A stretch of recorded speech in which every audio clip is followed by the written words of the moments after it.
Rowing is an exacting sport. It needs strength and high endurance to pull with this massive power throughout the 2,000 metres of the full rowing course. Yet training for these qualities is often a neglected part of the rower's programme, despite the fact that the effectiveness of the basic rowing muscles can be greatly improved. For mature athletes, training with weights is one way of doing this. Weight training must always take place under skilled supervision. It's vital that every weight training session begins with a warm-up of about 15 minutes. This should start with a whole body activity such as running to loosen the muscles and induce a sweat. To avoid injury, a range of exercises should be included to stretch all the muscles which will later be used in training with weights.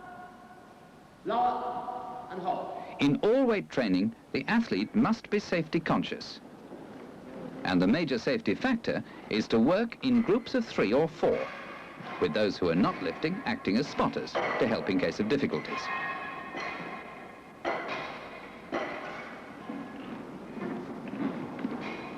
Now, Tim Crooks, an Olympic oarsman, demonstrates the most important lift in rowing training, the power clean.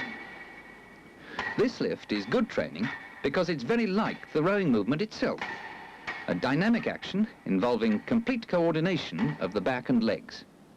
Next, to analyze the lift. In the start position, the head and eyes look up, holding the back in a firm, flat position.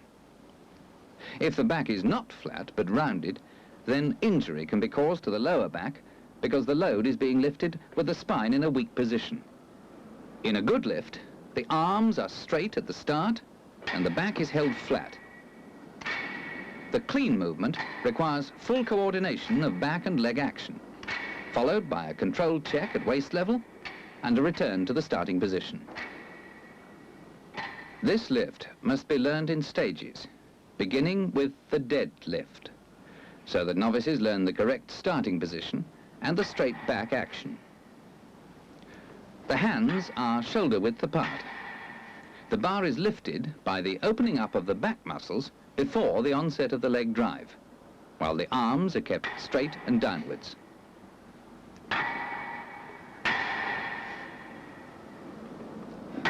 Women do the same exercises as men, using lighter weights. Here, Genchi, an international oarswoman, demonstrates again the dead lift, this time in more detail. The bar is evenly balanced in a light but firm grip, with the shins and forearms parallel to each other. The head and eyes look up before the lift takes place. Jean shows good technique. Her shoulders are well forward in the start position, and her back begins to move just before the leg drive. She grips the bar lightly and begins to pull hard with her arms as the bar passes her knees. Notice that she resets her start position before each repetition of the lift. Coordination of the leg and back is essential. As in rowing, a too early explosion of the legs must not take place, or the buttocks will be shoved out and the spine made to work in a weak position. Now, Jean demonstrates the second part of the lift, the clean. This is the dynamic phase of the whole power clean lift, in which the bar is pulled up to the neck in one fast, clean movement.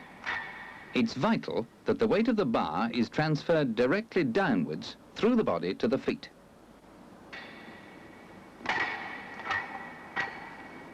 The elbows should be held very high in the clean position, and the bar rested on the inside of the shoulder muscles so that the weight is supported directly downwards. If the elbows are kept low, the arms have to support the weight. This fault is corrected by holding the bar lightly with the fingers and lifting the elbows so that the bar is held high on the chest. The elbows swivel backwards before the bar is checked and lowered. The coach should always be present to ensure that each movement is technically correct, however tired the athlete may be, so that the lift is safe and has real training value. The power clean takes the body through a range of movement specifically related to the rowing action and provides a series of coordinated exercises for the back, legs, hips and arm muscles. These are 3 different squat lifts designed to strengthen the leg muscles most used by rowers.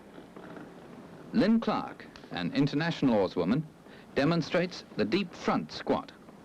Her legs are fully compressed, and in this lift, the bar is carried on the front of the shoulders. Deep squats can be dangerous, and so they are never done with heavy weights to avoid risk of injury to the knee joints, which are heavily stressed when the legs are fully compressed. Deep squats are valuable training for rowers because the movement of the legs in good sculling and rowing technique is very similar to the compression of the legs in the lifts.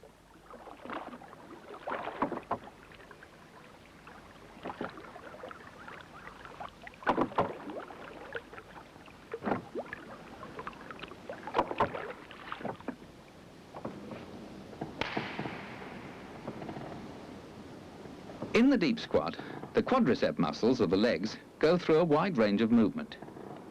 These quadriceps are the biggest and strongest muscles in the body, providing most of the power in moving the boat through the water. Strengthening them will greatly improve rowing performance in the boat. The elbows again are lifted high, keeping the weight directly over the feet. Only with the correct arm position can the knees be fully bent.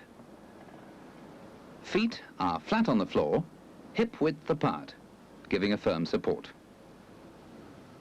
If the bar is wrongly held, with dropped elbows, not only is most weight supported by the arms, but balance and posture are affected and the knees cannot be fully bent.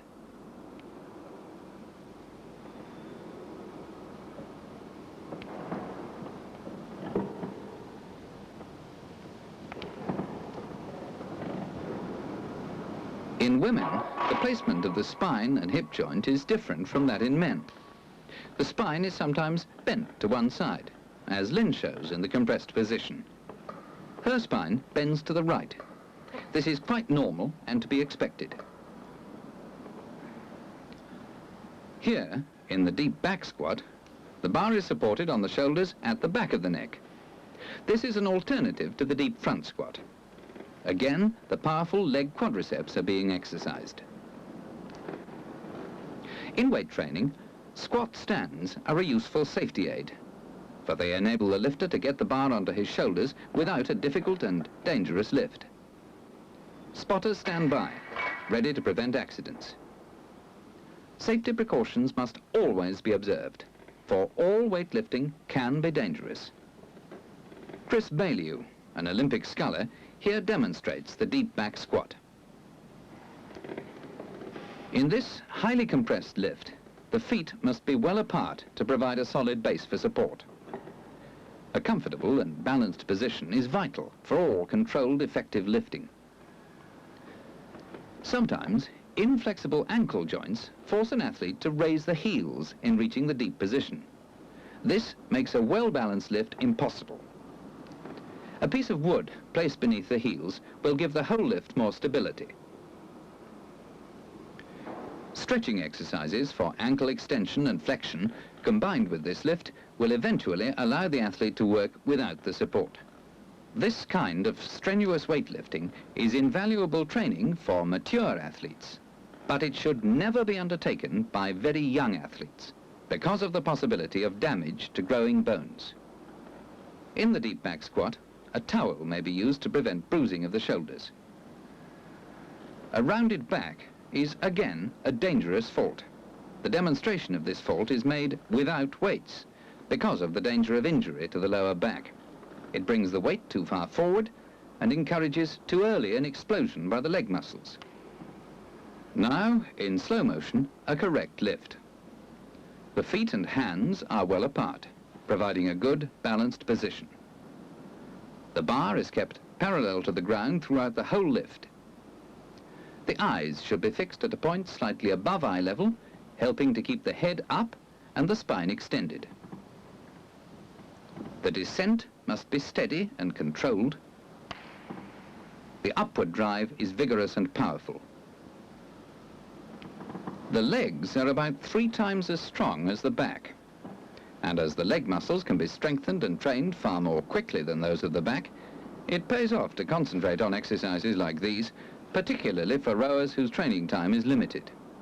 Again, it must be stressed that spotters should be on hand at all times to reduce the risk of accidents. The half squat, in which the body is lowered only so far as to bring the bottom of the thighs parallel to the ground, also exercises the legs, but with less stress on the knee joints. This is a safer lift when heavier weights are being used to develop strength. Jim Clark, another Olympic oarsman, demonstrates good, controlled lifting in the half squat. Hands and feet well apart to balance the weight evenly. Always, it's the quality of each lift which counts. One lift correctly performed is more valuable than a dozen with poor technique. All weight training must be done with care and under skilled instruction. The coach can watch to make sure that the correct amount of compression for the half squat is reached, bringing the underneath of the thigh parallel to the ground. Here, Jim goes too deep, and here, too shallow. But here, he goes parallel to the ground, getting it right. And with major lifts like these, it must be right every time. For sculling and rowing, the arms also need training. Their strength is vital in the drawing action at the end of the stroke, and to a lesser extent in the recovery.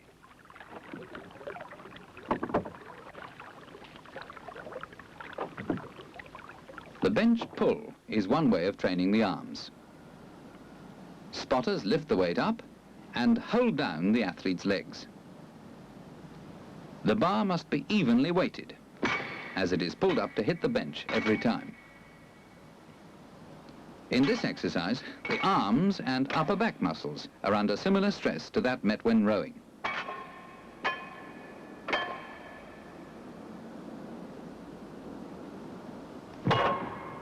Here, in slow motion of the same lift, Tim shows how the bar is accelerated up to touch the bench as the arms go through the wide range of movement.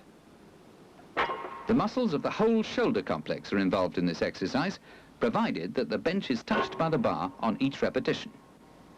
The definition of the back shoulder muscles of a top-class oarsman illustrates how effective weight training can be if it is done consistently and correctly over a period of time. The spotter both holds his partner's legs and checks his lifting technique. Standing or dry rowing is the nearest lift in the gymnasium to the whole coordinated rowing action. Basically, it's a high pull-up from below the toes to the upper chest. In order to get full compression, a slightly rounded back is inevitable, and so only a light weight must be used to avoid the risk of injury. It's superb training for rowing, representing vertically on land most nearly what takes place in the horizontal plane in the boat. Competitive sculling and rowing put immense stress on the body. High quality, disciplined weight training helps prepare the muscles for these strains and makes the athletes strong and ready to win.